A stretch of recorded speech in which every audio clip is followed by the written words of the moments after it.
అనేక అంచనాలు ఉన్నాయి. ఎగ్జిట్ పోల్ ఫలితాలు ఏ విధంగా ఉండబోతున్నాయి అనేది ఎగ్జిట్ పోల్ ఫలితాలపైన ఆరామస్థాన్ ఇచ్చిన సర్వే పైన ఇప్పుడిప్పుడే లెక్కలు కడుతున్నారు. నేషనల్ ఛానల్స్ కొన్ని ఏపీ ఎలక్షన్కు సంబంధించిన ఎంపీ రిజల్ట్ కాస్త వ్యత్యాసం కనిపిస్తుంది. ఈ వ్యత్యాసం నేపథ్యంలో ఆరామస్థాన్ సర్వే ప్రాధాన్యత సంతరించుకుంది. అసెంబ్లీ ఎన్నికల్లో ఖచ్చితంగా వైసీపీ గెలుస్తుందని ఆయన అంచనా వేశారు. అదేవిధంగా కొన్ని నేషనల్ ఛానల్స్ మాత్రం వైసీపీకి వ్యతిరేకంగా ఎంపీ రిజల్ట్ రాబోతుంది, ఎన్డీఏ కూటమికి ఎక్కువ సీట్లు రాబోతున్నాయనేది కాస్త స్పష్టం చేసింది. ఈ నేపథ్యంలో ఆరామస్థాన్ సర్వే ఎంతవరకు నిజమవుతుంది, ఎన్ని శాంపిల్స్ తీసుకున్నారు, ఏ విధంగా ఆయన ఎగ్జిట్ పోల్ ఫలితాలను ప్రకటించారు, ఇవి మాట్లాడడానికి మనతో ఆరామస్థాన్ గారు లైన్లో ఉన్నారు. ఆయన చాలాసార్లు కూడా సెపాలజిస్ట్గా తన సర్వేని చాలాసార్లు నిజం కూడా అయ్యాయి. అనేక ఎగ్జిట్ పోల్ ఫలితాలు కూడా గత తెలంగాణ అసెంబ్లీ ఎన్నికల్లో ఆయన చేసిన సర్వే కూడా చాలా వరకు నిజమైంది. సో ఇప్పుడు వైసీపీకి అధికారం కట్టబెడుతూ ఆయన ఎగ్జిట్ పోల్ ఫలితాలను వెల్లడించారు. అయితే కొన్ని నేషనల్ ఛానల్స్ మాత్రం భిన్నంగా ఇండియా కూటమికి ఎక్కువగా ఎంపీ సీట్లు వస్తాయని తన ఎగ్జిట్ పోల్ ఫలితాలు ప్రకటించారు. ఎందుకు ఈ విధంగా వ్యత్యాసం కనిపిస్తుంది? అసెంబ్లీ ఎన్నికలకు లోక్సభ ఎన్నికలకు మధ్య తేడా ఎందుకు కనిపిస్తుంది? ఎన్డీఏ కూటమికి ఎక్కువ ఎందుకు సీట్లను ప్రొజెక్ట్ చేస్తుంది?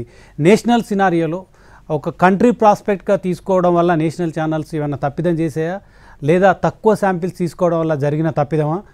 స్థానికంగా గ్రౌండ్ లెవెల్లో ఆరామస్థాన్ చేసిన ఎగ్జిట్ పోల్కు సంబంధించిన వివరాలు అడిగి తెలుసుకుందాం.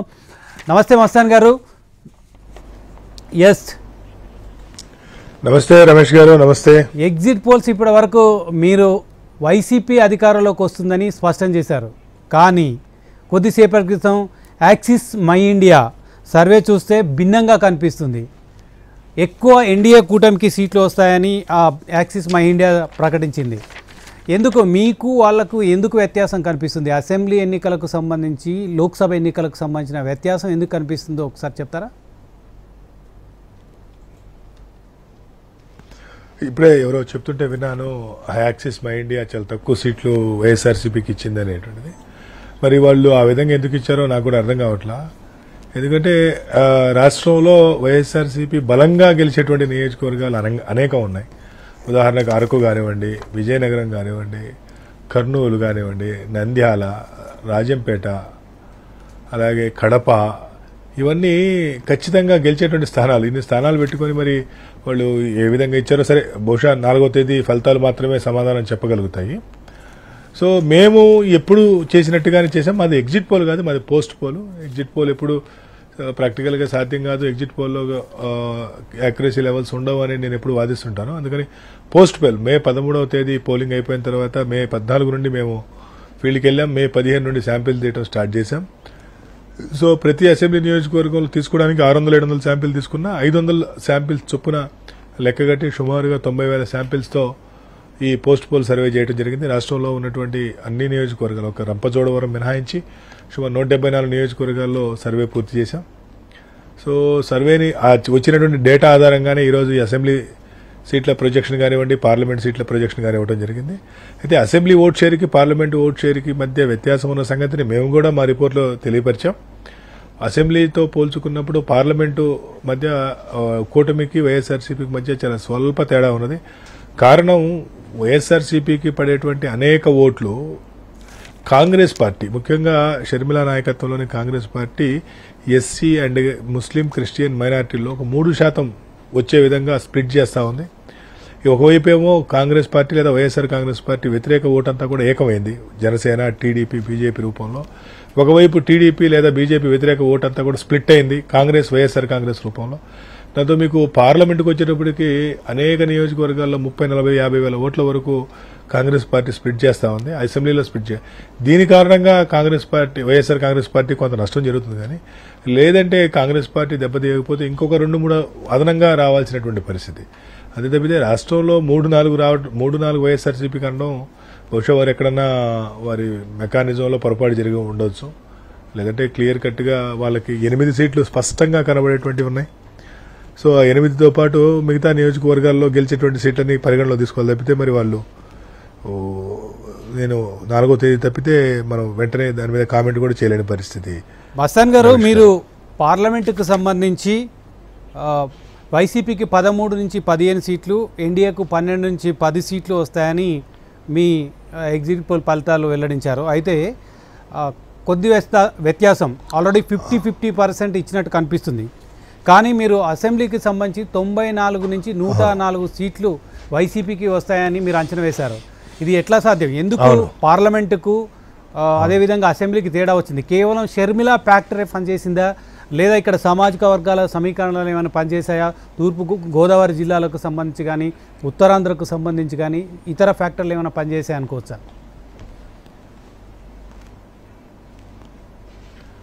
అంటే మీకు పార్లమెంటుకి అసెంబ్లీకి గత 3 ఎన్నికలకు ముఖ్యమంత్రి, మరీ ముఖ్యంగా ప్రధానమంత్రిగా నరేంద్ర మోడీ అయినప్పటి నుండి దేశంలో మీరు ఏ రాష్ట్రం అయినా తీసుకోండి, అసెంబ్లీకి పార్లమెంటుకు మధ్య స్పష్టమైనటువంటి వ్యత్యాసం ఉంటుంది. బెస్ట్ ఎగ్జాంపుల్ తెలంగాణలో మొన్న సీట్ల పరంగా 3వ స్థానంలో ఉన్న భారతీయ జనతా పార్టీ ఈరోజు సీట్ల పరంగా మొదటి స్థానానికి వచ్చింది. సీట్ల పరంగా 2వ స్థానంలో ఉన్నటువంటి బీఆర్ఎస్ పార్టీ ఈరోజు చివరి స్థానానికి వెళ్ళిపోయింది. సో ఈరోజు భారతీయ జనతా పార్టీకి సుమారు 9 పార్లమెంటు స్థానాలు వస్తున్నటువంటి పరిస్థితి.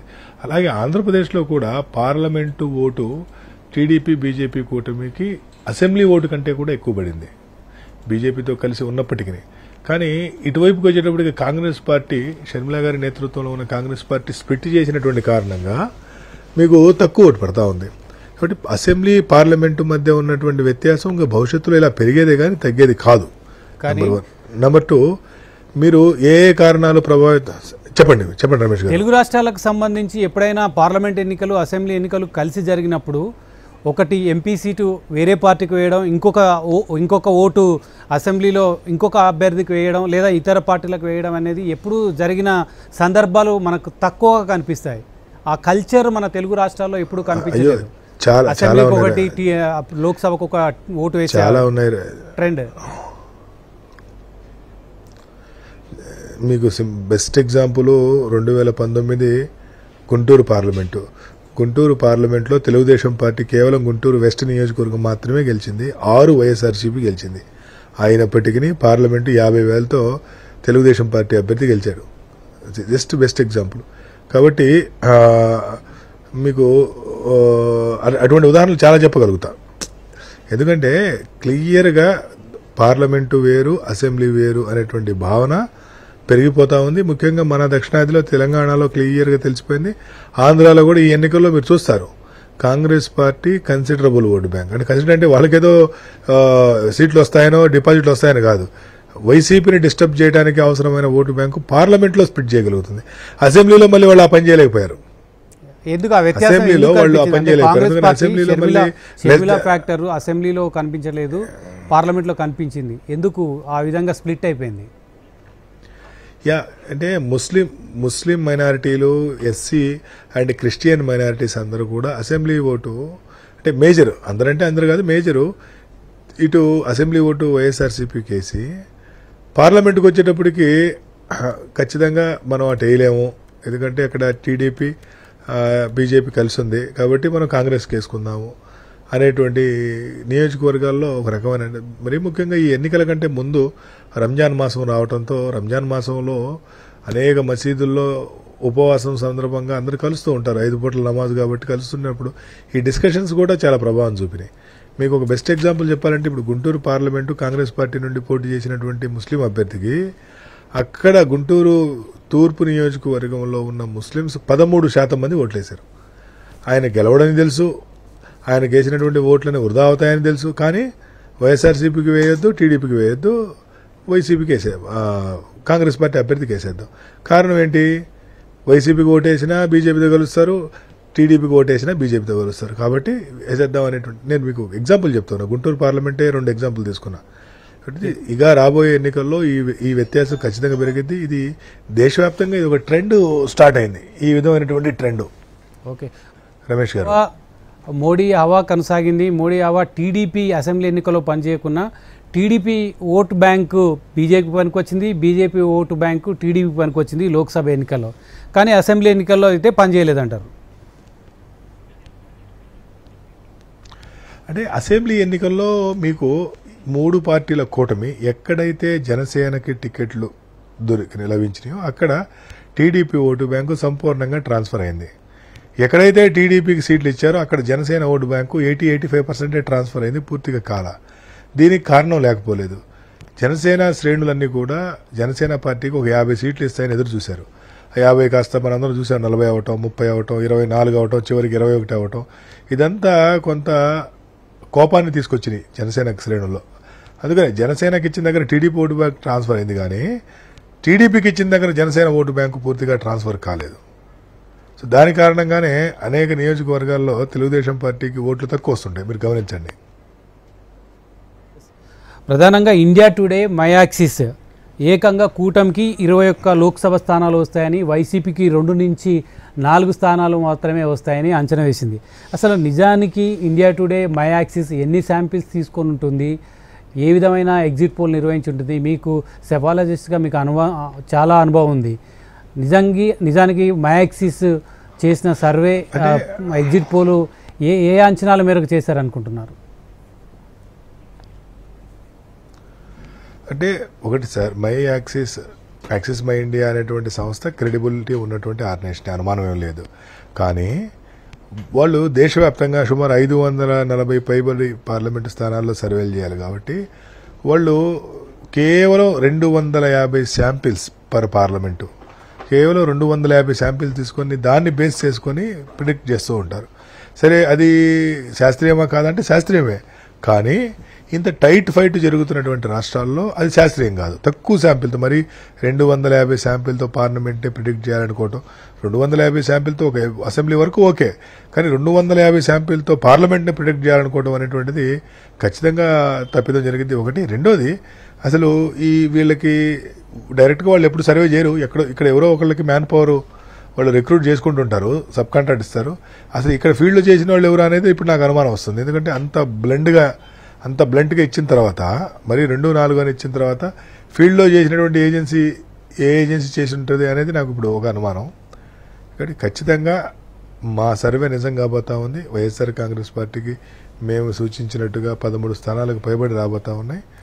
ఆ రోజు 4వ తేదీ సాయంత్రం మై యాక్సిస్ ఇండియా వాడు ఖచ్చితంగా మరి వాళ్ళ వైపు నుండి జరిగినటువంటి పొరపాటుకి ఖచ్చితంగా చింతిస్తారని నేను అనుకుంటున్నాను. ఓకే, ఇండియా టుడే మ్యాక్స్ చేసిన ఎగ్జిట్ పోల్ ఫలితాలకు సంబంధించిన ఒక ఇంట్రెస్టింగ్ పాయింట్ ఏం చూస్తున్నామంటే, దాదాపు ఇంత టైట్ ఎలక్షన్ జరిగింది, హోరాహోరుగా పోరాడిందని చెప్తున్న నేపథ్యంలో వైసీపీ అదేవిధంగా టీడీపీ కూటమి మధ్య 12% ఓట్ల గ్యాప్ ఉందనేది ఇండియా టుడే మయాక్సిస్ చెప్తున్న సందర్భం కనిపిస్తుంది. అసలు ఇంత టైట్ ఎలక్షన్ జరిగిన దగ్గర 12% ఓట్ గ్యాప్ ఉంటుందా? 100% వాళ్ళు ఏదో పొరపాటు జరిగింది. నాకు తెలిసి వాళ్ళు ఖచ్చితంగా రేపైనా సరే ఆ పొరపాటుని సరిదిద్దుకుంటారు, ఏదో పొరపాటు జరిగిందని. ఆంధ్రప్రదేశ్లో పార్లమెంటు విషయంలో 10 కాదు కదా, 12 కాదు కదా, 1.2 కూడా ఉండే అవకాశం లేదు. 1.2 కూడా ఉండే అవకాశం లేదు. ఎస్, వైసీపీ గెలిచినా 1.2తోనే గెలిచే అవకాశం ఉంటుంది అసెంబ్లీ ఎన్నికలకు సంబంధించి కూడా. అంటే అసెంబ్లీ ఎన్నికల్లో మేము పర్సంటేజ్ ఇచ్చాం, ఆల్మోస్ట్ నియర్ అబౌట్ 2%, కానీ పార్లమెంట్కి వచ్చేటప్పటికి చాలా తక్కువ ఉంది. ఓకే, అసెంబ్లీ పార్లమెంట్కి వచ్చేటప్పుడు నేను చెప్పాను ఇందాక, మీకు కారణం కూడా చెప్పాను. కాంగ్రెస్ పార్టీ ఇళ్ళ స్పీడ్ అసెంబ్లీ ఎన్నికల్లో 2% వరకు వేరే గ్యాప్ ఉంటుంది between YSRCP and TDP. Okay, మీరు అంత శాస్త్రీయంగా చేశారని చెప్తున్నారా? ఏ విధంగా చేశారు? మీ ఎగ్జిట్ పోల్ ఫలితాలకు ఉన్న బలం ఏంటి? మీరు ఏ విధమైన, ఇప్పుడు యాక్సిస్ మై ఇండియా వాళ్ళు చేసిన సర్వేని మీరు తప్పుపట్టారు, అది తప్పు సరిదిద్దుకుంటుందని కూడా చెప్తున్నారు. మీరు అసెంబ్లీ ఎన్నికల్లో వైసీపీ విజయం సాధిస్తుంది, 94 నుంచి 104 సీట్లకు పైగా వస్తాయని చెప్పారు. మీరు ఏ విధమైన సాంకేతికమైన విషయాల్లో మీరు ముందుకు వెళ్ళారు? ఏ విధంగా ఎగ్జిట్ పోల్ ఫలితాలను అంచనా వేశారు? రమేష్ గారు, ఎప్పటిలాగానే కొత్త మెకానిజం అంటూ ఏమీ లేదు. ప్రీ పోల్స్ ఎప్పుడు చేస్తూ ఉంటాము, ఎగ్జిట్ పోల్ చేయలేం కాబట్టి పోస్ట్ పోల్ చేసాము. ఎందుకంటే పోలింగ్కి రిజల్ట్కి మధ్య గ్యాప్ ఉంది కాబట్టి. సో పోస్ట్ పోల్ చేసేటప్పుడు ఆ నియోజకవర్గంలో గతంలో మేము 2 సార్లు 3 సార్లు పనిచేసి ఉంటాం. ఆ ప్రీ పోల్ డేటాతో ఈ పోస్ట్ పోల్ డేటాని కంపేర్ చేసుకుంటాం, పెరిగిందా తగ్గిందా అని చూస్తాం. ఆ పెరగటం కూడా ఏదో ఒక నియోజకవర్గంలో అబ్నార్మల్ కాకుండా దాని సరౌండింగ్ నియోజకవర్గాలు ఏ విధంగా పెరిగిందో కూడా చూసుకుంటాం. సపోజ్ ప్రీ పోల్కి పోస్ట్ పోల్కి మధ్య ఒక నియోజకవర్గంలో 5% ఓట్ షేర్ పెరిగినట్టు మేము గమనిస్తే ఆ ఒక్క నియోజకవర్గంలో పెరిగిందా, సరౌండింగ్ ఉన్నటువంటి 4-5 నియోజకవర్గాల్లో పెరిగిందా కూడా చెక్ చేసుకుంటాం. కానీ మెకానిజం అనేటువంటి రెగ్యులర్ మెకానిజం విషయంలో పెద్దగా మార్పులు చేసేటువంటిది ఏం లేదు.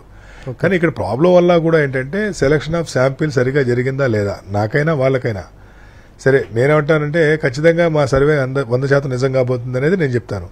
కానీ వాళ్ళు అంటే చాలా అంటే ఒక రకంగా చెప్పాలంటే ఎక్కడో లాజిక్ మిస్ అయ్యారని అదే అర్థమవుతుంది. వాళ్ళు లాజిక్ మిస్ అయ్యారు. ఒక నియోజకవర్గానికి ఆ పరిస్థితి అసలు ఆంధ్రప్రదేశ్లో లేదు. ఒక నియోజకవర్గానికి మీరు ఎన్ని శాంపిల్ తీసుకున్నారు? మేము ఇప్పుడు తీసుకోవడం 600-700 శాంపిల్ తీసుకున్నాం, కానీ 500 శాంపిల్ మాత్రమే మేము లెక్కలోకి తీసుకుంటాం. ఆ విధంగా రాష్ట్రంలో ఉన్నటువంటి 174 నియోజకవర్గాల్లో ఒక రంపచోడవరం మినహాయించి 174 నియోజకవర్గాల్లో సర్వే చేసాం. 500 నుండి 700 శాంపిల్ తీసుకున్నాం, కానీ 500కే పర్సంటేజెస్ కట్టడం జరిగింది. సో ఆ 500 శాంపిల్ కూడా నియోజకవర్గంలో ఉన్న ప్రతి 4వ పోలింగ్ బూత్ నుండి, ఆ పోలింగ్ బూత్లో కూడా ప్రతి 100 ఓటర్ నుండి ఈ విధంగా శాంపిల్ సేకరించడం జరిగింది. మేము ఎప్పుడూ చేసేటువంటి మెకానిజం కాబట్టి మా మెకానిజం పట్ల మాకు ఎప్పుడు కూడా అపనమ్మకం కానీ ఆందోళన కానీ ఉండదు. ఎందుకంటే క్లియర్గా మా ముందు ఏ రోజుకి ఆ రోజు డేటా ప్రత్యక్షం అవుతూ ఉంటుంది. మా సిస్టమ్ మీద మేము చెక్ చేసుకుంటాం.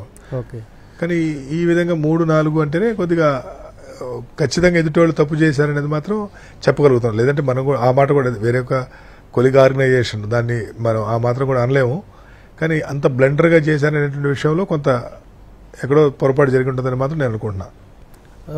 యాక్సిస్ మై ఇండియా చేసిన అనేక ఎగ్జిట్ పోల్ ఫలితాలు కూడా దాదాపు 90% సక్సెస్ రేట్ ఉన్నట్టుగా కనిపిస్తుంది. కానీ ఇందులో పొరపాటు జరుగుతుందని చెప్తున్నాం. నిజానికి యాక్సిస్ మై ఇండియా నేరుగా సర్వే చేస్తుందా లేదా ఎగ్జిట్ పోల్ చేస్తుందా, వేరే ఏజెన్సీకి ఇచ్చి తన ఫలితాలు రాబట్టే అవకాశం ఉందా? అంటే సార్ ఒకటి, మేము స్థానికులం, తెలుగు వాళ్ళం కాబట్టి మాకు 2 రాష్ట్రాల్లో మ్యాన్ పవర్ రిక్రూట్ చేసుకునేటువంటి శక్తి, భాష కూడా ఒకే ప్రాంతం కాబట్టి చాలా ఈజీ మాకు. కానీ బయట నుండి ఎవరు వచ్చినా కూడా ఇంకొక మ్యాన్ పవర్ ఏజెన్సీకి ఇవ్వాల్సిందే, ఇచ్చి మ్యాన్ పవర్తో రిక్రూట్ చేయించుకొని పని చేయించుకోవాల్సిందే. అంతే తప్పితే వాళ్ళేదో ఢిల్లీ నుండో ముంబై నుండో వచ్చి ఇక్కడ డైరెక్ట్గా రిక్రూట్ చేసుకోవడం సాధ్యపడుతుంది సర్వే చేయడం. ఇప్పుడు మేము కూడా వేరే రాష్ట్రాల్లో పనిచేస్తుంటాం, మేము కూడా అక్కడ అవుట్సోర్సింగ్ స్టాఫ్ని రిక్రూట్ చేసుకుంటాం. బయట మార్కెట్లో అనేక మంది అవుట్సోర్సింగ్ స్టాఫ్ దొరుకుతారు, వాళ్ళని ఎంగేజ్ చేసుకుంటాం. ఓకే, ఎక్కడ పొరపాటు చేసిందని ఖచ్చితంగా ఇక్కడ ఎవరితో చేయించాల్సిందే. ఓకే, వైసీపీకి మీరు ఏపీ అసెంబ్లీ ఎన్నికలకు సంబంధించి ఒక క్లారిటీకి వచ్చారు. ఏపీ అసెంబ్లీ సంబంధించి వైసీపీ గెలవబోతుంది, ఈ వైసీపీ విజయం సాధించబోతుంది అని మీరు స్పష్టంగానే చెప్పారు మెజారిటీతో. తెలంగాణ లోక్సభకు సంబంధించి మీ అంచనాలు ఏంటి? తెలంగాణలో అదే ఇందాక అనుకున్నట్టుగా పార్టీల స్థితిగతులు మారిపోయినాయి. భారతీయ జనతా పార్టీ 8 నుండి 9 పార్లమెంటు స్థానాలు సాధించేటువంటి అవకాశం బలంగా ఉన్నది. ఈ విధంగా ఇటు కాంగ్రెస్ పార్టీ వచ్చేటప్పటికి 7 నుండి 8 స్థానాలు, బీఆర్ఎస్ అయితే ఏ స్థానం కూడా బీఆర్ఎస్ గెలిచే అవకాశం లేదు. కేవలం ఒక ఎంఐఎం హైదరాబాద్తో సరిపెట్టుకునే పరిస్థితి. ఈ విధంగా మొత్తం స్టేట్ సినారియో మారిపోయింది 5 నెలల్లో. అదే 5 నెలల కాలంలో అధికారంలోకి తీసుకొచ్చి కాంగ్రెస్ పార్టీని, బీఆర్ఎస్ని కాదని అధికారంలో కాంగ్రెస్ పార్టీని కూర్చోబెట్టి కేవలం 5 నెలల కాలం, అందులో దాదాపు 2 నెలలు కూడా ఎన్నికల కోడ్లో వెళ్ళిపోయింది. వాళ్ళకు దొరికిన స్వల్పకాలం 3 నెలల కాలం.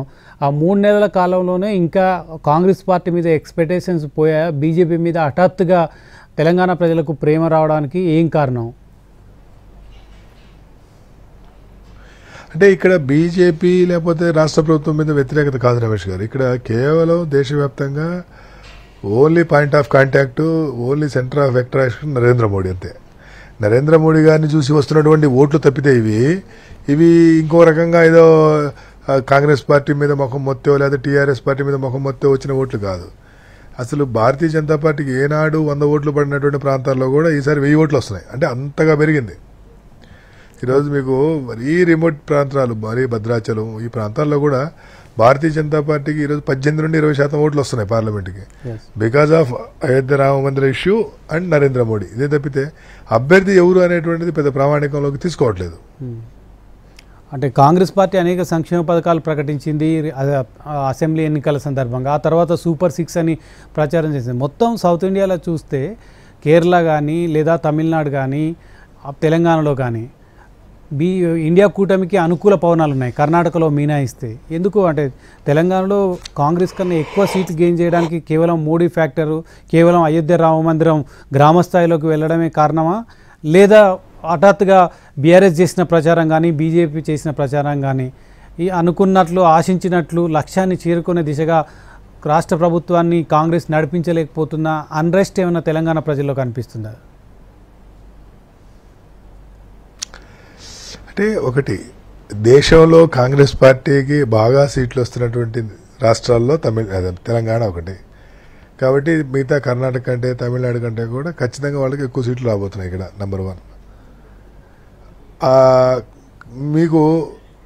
మీరు ఇందాక అడిగినటువంటి ప్రశ్న ఇంకొకసారి రిపీట్ చేయండి. ఎస్, ఎందుకు అన్రెస్ట్ అంటే తక్కువ కాలంలోనే అనుకున్న లక్ష్యాన్ని చేరుకోలేకపోయింది, ఆశించినట్లుగా ఏ ఆశలతో అయితే తెలంగాణ ప్రజలు కాంగ్రెస్ని నెత్తిన పెట్టుకున్నారో ఆశలు నెరవేర్చే దిశగా కాంగ్రెస్ పార్టీ పయనించడం లేదు, మా ఆశలు నెరవేర్తలేదని ఒక అన్రెస్ట్ తెలంగాణ ప్రజల్లో ఏర్పడడం మూలంగానే బీజేపీ వైపు వెళ్ళారా? ఎందుకు? లేదా బీఆర్ఎస్ క్రాస్ ఓటింగ్ బీజేపీకి చేయడం వల్ల నష్టం జరిగిందా?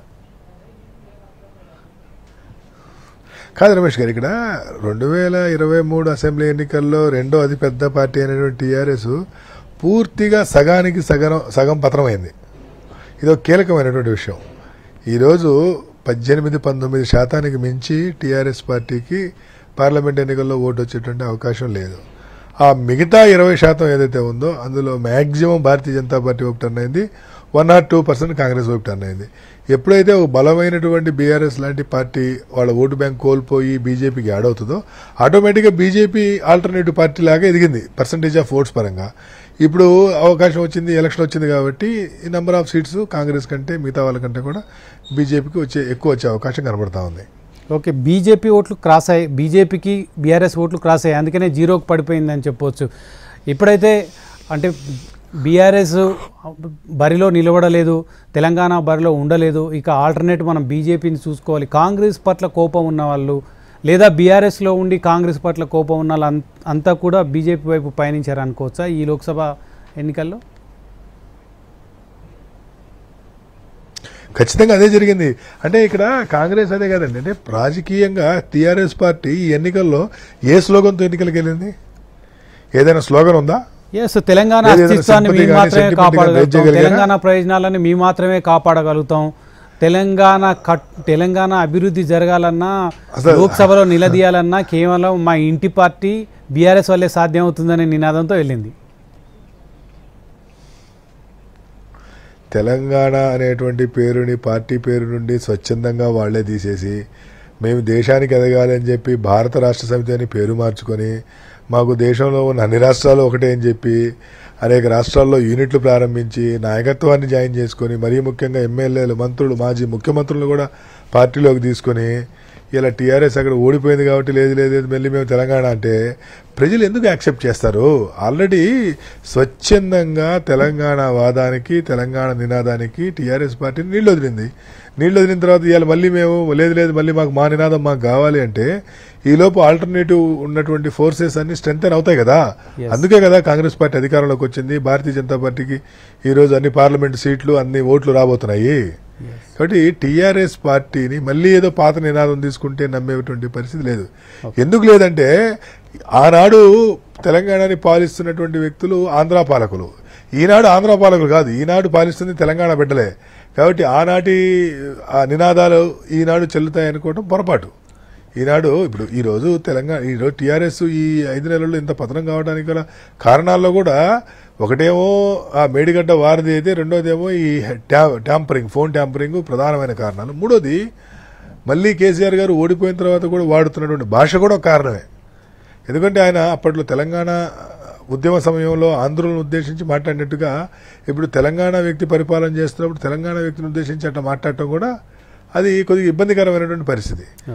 ఇటువంటి కారణాల వల్లనే ఈరోజు టీఆర్ఎస్ పార్టీ యొక్క ప్రతిష్ట మసకబారిపోయింది. థ్యాంక్ యూ మస్తాన్ గారు, thank you so much. Exit poll ఫలితాల విషయంలో మస్తాన్ గారిది నిజమవుతుందా? ఆరా చేసిన ఎగ్జిట్ పోల్ ఫలితాలు నిజమవుతాయా? లేదా యాక్సిస్ మై ఇండియా చేసిన India today axis my India చేసిన ఎగ్జిట్ పోల్ ఫలితాలు నిజమవుతాయా? ఏ ఫలితాలు నిజమవుతాయి? ఏవి